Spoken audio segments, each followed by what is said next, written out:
आपने तो कहा था कि आपके पुत्र का जन्म अभी कुछ ही दिन पहले हुआ है, तो फिर ये बालक तो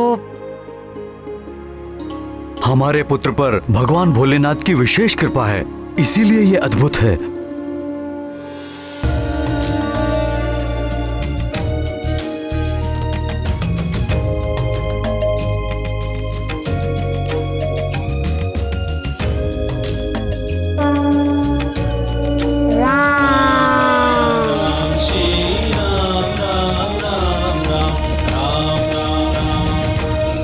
जो ब्रह्मांड के कण कण में रम रहा, उस परम तत्व अर्थात हमारे स्वामी का एक नाम ये भी है, राम।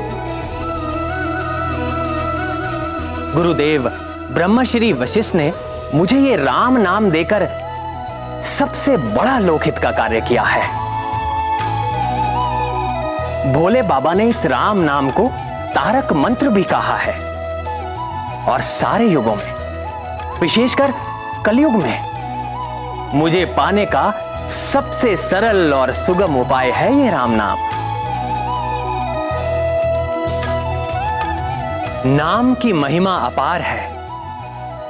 एक और प्रिय हनुमान राम नाम में मग्न होकर समाधिस्थ हो गए और दूसरी ओर वाली अपने ही दिए हुए नाम मरकट से ऐसा चिपका कि दिन रात उसी के चिंतन में रहने लगा।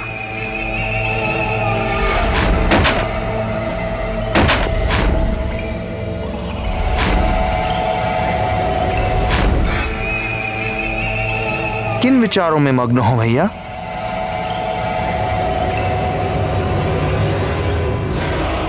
इतने छोटे शिशु में कैसा अपार बल है, कहां से पा गया इतना बल? स्मरण कीजिए, कैसे उस दिन वो उस भारी गदा को उठाकर पुष्प के समान उछाल रहा था।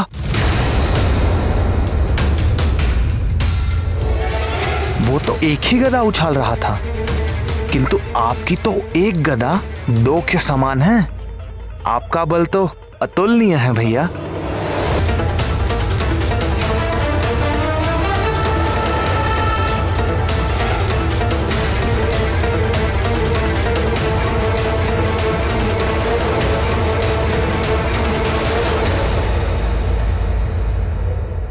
पर फिर भी ना भैया, मुझे लगता है हमें वापस सोच विचार कर वापस कोई योजना बनानी चाहिए।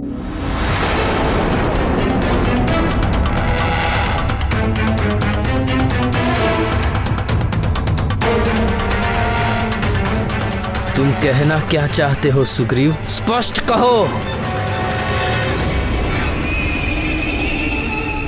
भैया, आप किष्किंधा के युवराज हैं और आपके प्राणों पर किसी भी तरह का कोई भी संकट ना आए, यही मेरा दायित्व है। मेरे प्राणों पर संकट?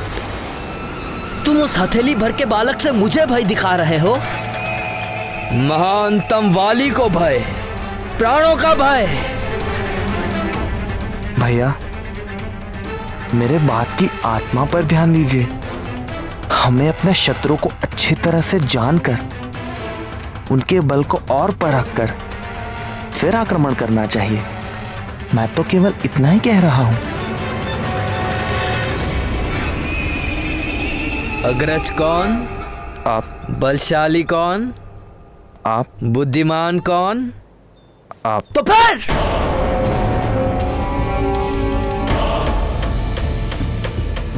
मैं महानतम बहुत अच्छी तरह जानता हूं कि किसी भी शत्रु को दुर्बल नहीं समझना चाहिए।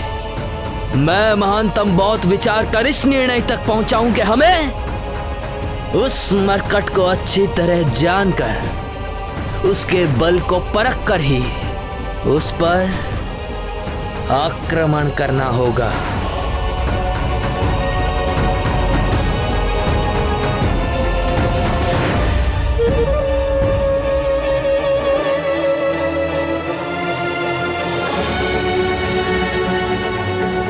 कितना अद्भुत संयोग है वाली भैया।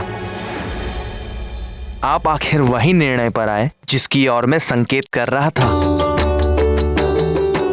और जब हम कंचनाप को और जानेंगे, निश्चित वाली भैया आप भी उसकी मोहिनी मुस्कान की जाल में पड़ ही जाएंगे और आपका हृदय भी द्वेष से दहकने से विपरीत प्रेम से छलकने लगेगा।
क्या सोच रहे हैं हृदयनाथ?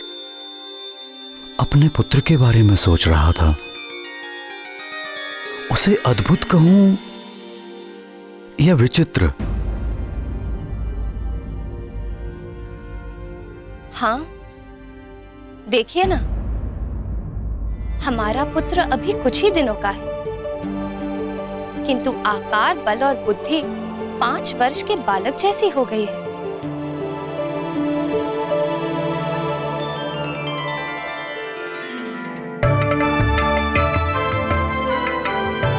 अरे हाँ, ये बताइए, सुमंत्र जी ने क्या नाम बताए थे महाराज दशरथ के राजकुमारों के? सबसे छोटे शत्रुघ्न, फिर लक्ष्मण, फिर भरत और सबसे बड़े पुत्र का नाम राम। राम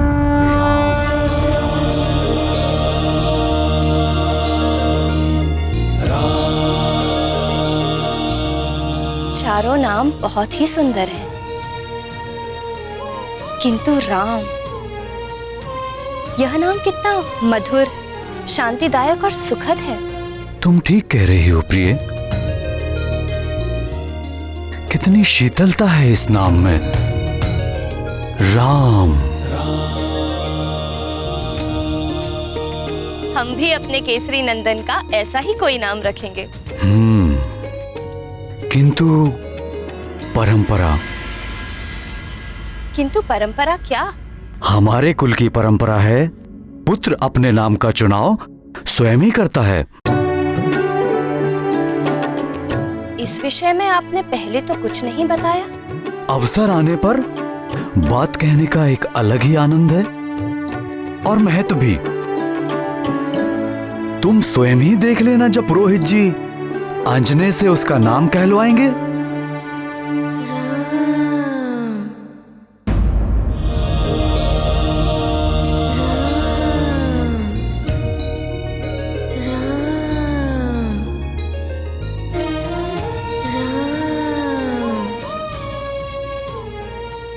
प्राणवल्लभ, क्या आपको भी यह सुर सुनाई दे रहा है? हाँ, कोई राम नाम का जाप कर रहा है।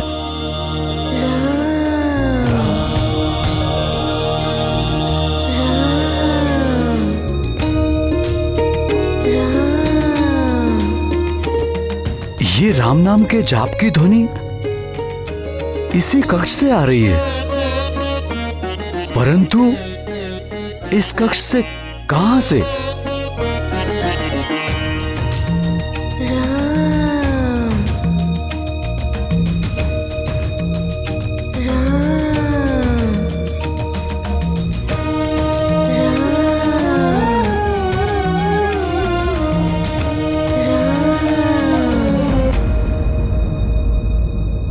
राम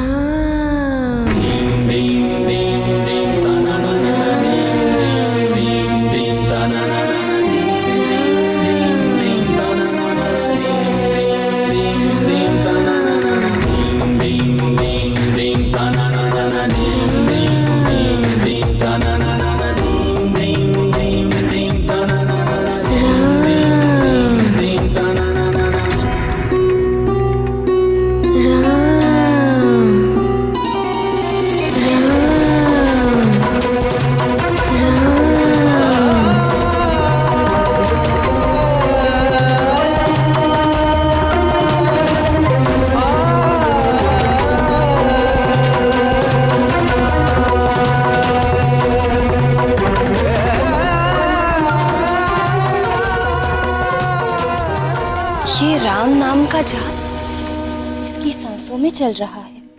राम।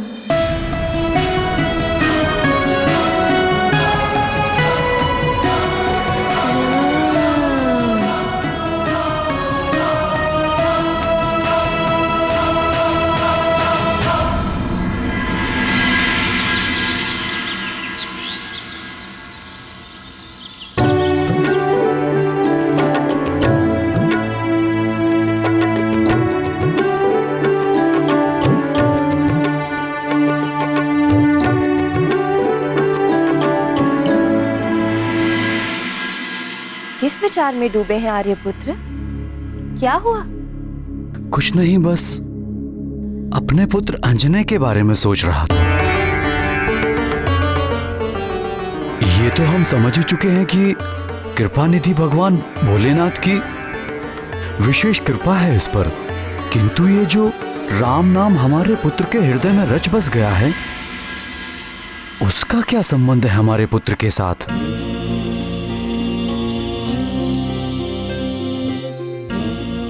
देखो, नींद में भी राम नाम सुनकर कैसे आनंदित हो रहा है।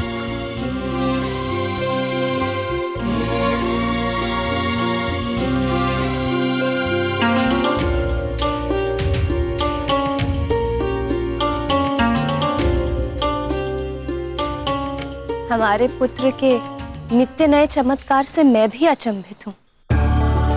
हमारे पुत्र का जन्म अवश्य किसी महान कार्य के लिए हुआ है।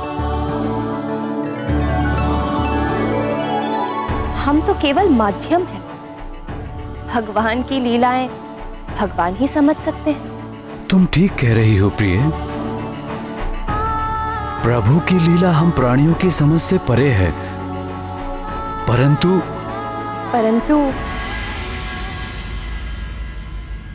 क्षमा कीजिए आर्यपुत्र, आप पिता पुत्र के चक्कर में मेरी पूजा में विलंब हो गया। हाँ, देखो ना, बातों बातों में समय का पता भी नहीं चला। मैं भी चलता हूं।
सवेरे सवेरे कहाँ जा रहे हो?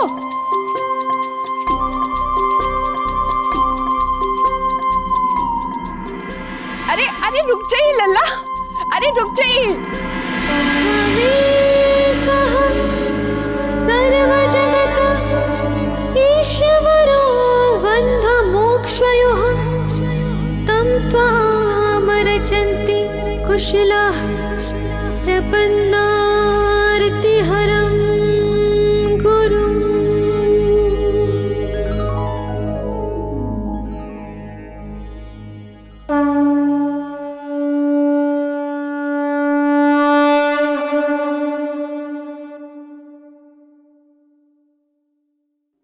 आंजने को आने दीजिए दाई माँ। बिना इधर देखे महारानी को कैसे पता चल गया कि माँ हूं मैं इसकी, और एक माँ मन की आंखों से सब देख लेती है।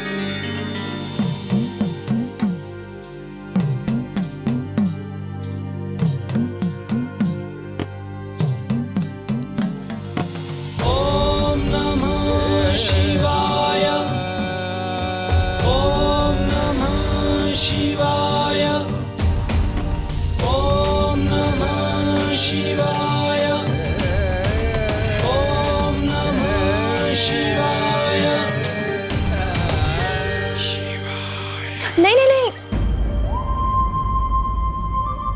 स्नान किए बगैर भगवान को जलाभिषेक नहीं कर सकते।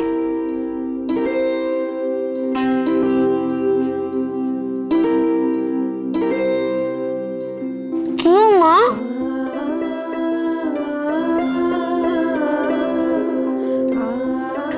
क्योंकि भगवान की पूजा करने के लिए शरीर शुद्ध, वस्त्र धुले हुए और मन निर्मल होना चाहिए।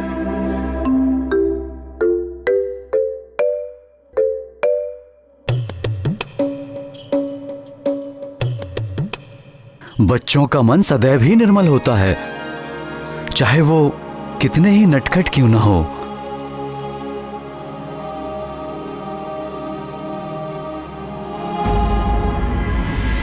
बचपन भी कितना भोला होता है। बचपन भोला अवश्य होता है, किंतु बुद्धिहीन नहीं होता।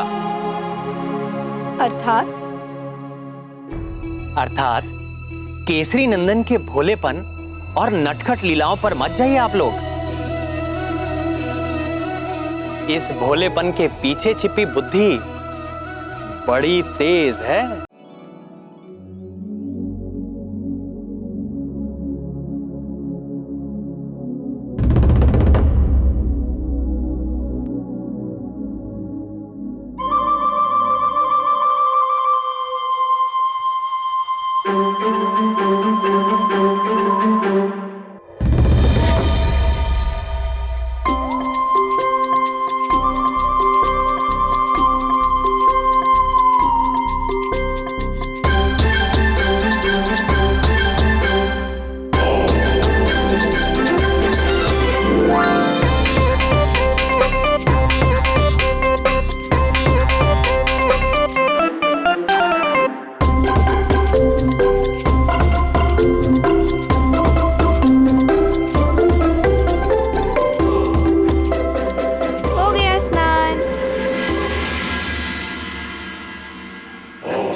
ये क्या किया?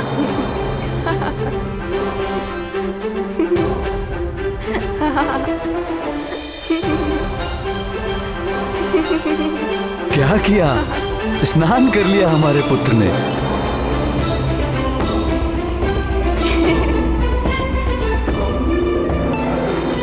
माँ लोटा दो ना, जल अभिषेक करना है। दो ना माँ।